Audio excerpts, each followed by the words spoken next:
Condensed milk. Just 3 ingredient से ये बन जाएगा।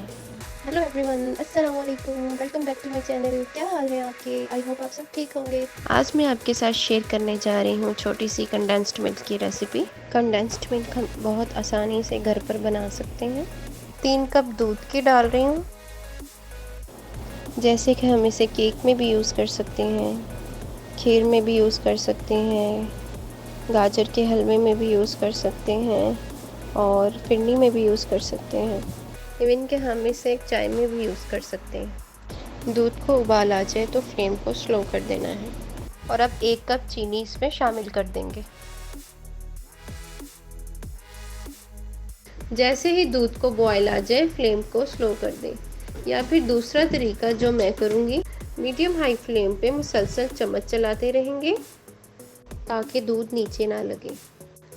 इनमें से जो आपको इजी लगे वो आप फॉलो करें।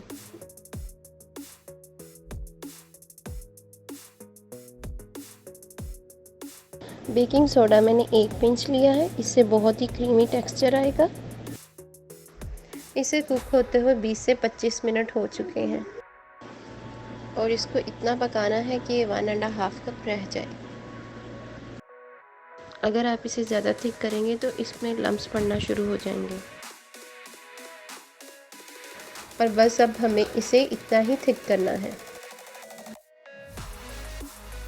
और ये ठंडा होने के बाद और भी ज़्यादा थिक होगा। जी रेडी है अब हमारा कंडेंस्ड मिल्क। अगर आपको मेरी रेसिपीज़, मेरे व्लॉग्स अच्छे लगते हैं तो अपने फ्रेंड्स के साथ ज़रूर शेयर किया करें। अगर तो आप मेरे चैनल पे नए हैं तो मेरे चैनल को सब्सक्राइब किए बिना मत जाइएगा। आज की रेसिपी आपको कैसी लगी कमेंट करके ज़रूर बताइएगा। आपके कमेंट पढ़ के मुझे बहुत खुशी होती है।